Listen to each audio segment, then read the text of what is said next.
এই মোবাইলটা এটা তো দামি মোবাইল।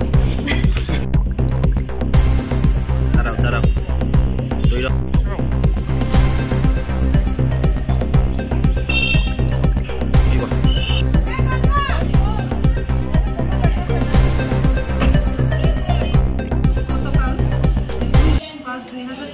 তারিখে আমাদের কাছে একটা লিখিত অভিযোগ আছে। অভিযোগটা বাতাপুরা পূর্ব রামচন্দ্রঘাট থেকে। অভিযোগটা ছিল যে বিগত 31-24 তারিখে একটা মহিলা মানে আত্মহত্যা করে মারা যান। তো তারপরে ওনার হাজবেন্ড আমাদের কাছে কালকে কমপ্লেনটা দিয়েছেন যে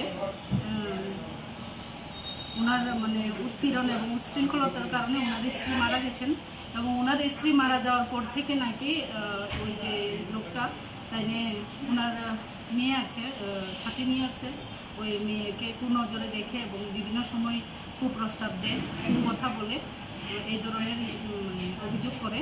তারপরে গত 20 তারিখ নাকি লোকটা বাড়িতে ছিলেন, তখনই আবার নাকি এই এফএনএম রিকোয়েস্ট আবার ওদের বাড়িতে যায়। যাওয়ার পরে মেয়েকে দেখে আবার বিভিন্ন ধরনের মন্তব্য করে, তখন উনি দেখতে পেয়ে ওনাকে না করণে ওনাকে মারার জন্য তাদের উদ্যত হন এবং ওনার বাড়ির যে বাউন্ডারি বেড়াগুলি ভেঙে ফেলে।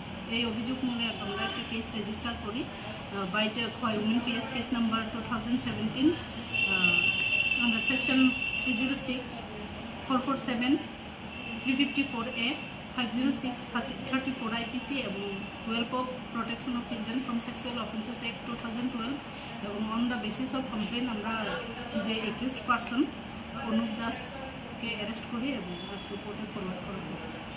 ঠিক আছে ম্যাম। ওনার নাম লক্ষ্মী দাস।